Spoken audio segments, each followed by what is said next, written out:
Hello Twins fans, the Arizona Fall League is all wrapped up. Let's take a look at how our players did and some takeaways from this Fall League. But before we get into that, this is brought to you by Kraken Wax. Kraken Wax has been offering sports card entertainment since 2008. The Kraken Wax district page lists thousands of collectibles from hundreds of sellers covering a variety of sports and interests. Visit the Kraken Wax page today. Let's break it down. So let's first just recap what happened in this last week. Now, it's just a partial week with the playoffs and championship game happening over the weekend, so not quite as many games, at-bats, innings, etc. Pitching, Jordan Carr finally got roughed up a little bit. 3 innings pitched, 5 hits, 3 earned runs off of a single home run, so ended up getting roughed around a little bit, but again, just otherwise was fantastic from start to finish of this Arizona Fall League, so shout out to him. Some of our other pitchers, Malik Barrington, 1 inning pitched, 1 walk, and 2 strikeouts. Ben Etheridge, same line there. Zach Veen pitched a clean inning for the 2nd week in a row, and for the 3rd week in a row, AJ LaBasse was not on the mound. From a hitting perspective, another quiet week from Andrew Cassetti, just getting 4 at-bats. He did hit a home run, but struck out twice. Aaron Sabato did not play. I'm not sure. I, again, searched Twitter this week again to see what happened with Sabato. He didn't play most of last week. He didn't do the home run derby that he was invited to, and then again, didn't play this week. So not too sure what happened there, but we'll talk about his Arizona Fall League here in 1 second. And then finally, Kalai Rosario. Fantastic week last week, struggled a little bit this week, only 10 at-bats, so I mean obviously an extremely small sample size when we're talking about a week. He had 2 hits, no home runs.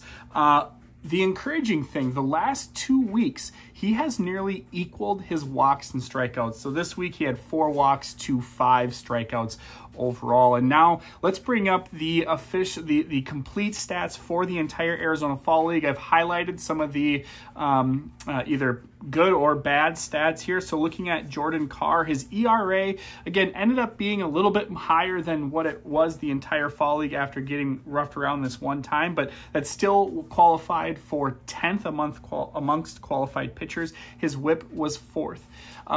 Of course, Rosario and Sabato, even though Sabato missed a week and a half, he's tied Rosario and led the entire Arizona Fall League with 7 home runs, 2 really good OPSs for both guys. The strikeout rates are concerning there. In fact, from a quantity perspective, not a rate perspective, but from a quantity perspective, Rosario was 2nd in the Arizona Fall League in strikeouts. One other thing I want to point out there, though, is that walk rate. A walk rate of 16% or so is just phenomenal, and so that's really good to see it. Really kind of seeing a almost Edward Julien type of approach at the plate, which would make sense. And let's get into the takeaways now, as I'm already kind of talking about that, is Rosario just fits the mold of this organization. We saw it at the major league level. They go all in on going all in, or all or nothing, meaning that it's either a home run or a strikeout, but they also walk. So they're just a very selective organization, and it's becoming more and more clear as these prospects come up to the major league level and they're on a big stage at the Arizona Fall League, that this is an organizational philosophy in my mind. Again, power and strikeouts, but also just a patient approach at the plate, just like Edouard Julien, just like the Minnesota Twins roster this year. For as much as they struck out, they actually had a pretty good walk rate, and of course, they had a very good home run rate as well.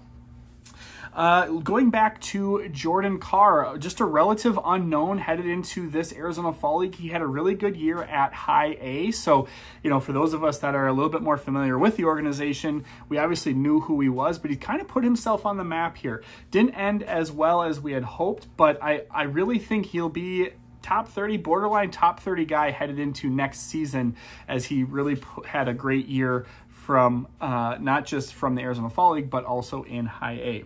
And then lastly, let's talk about Aaron Sabato, really the only other notable name to be invited to the Arizona Fall League from the Twins. And I started by saying that this was almost like make or break for me, whether Sabato is going to be an impact player or even a role player at the major league level. And based on the strikeouts that we saw, I just don't see it happening. Unlike Rosario, who was playing some of the best competition that he has seen in his professional career, Sabato really should have been dominating these guys. And from an OPS and home run perspective, he did, but he also struck out a significant amount of time, and that's just not going to get better as you move up to the higher levels. So he's a Miguel Sano light.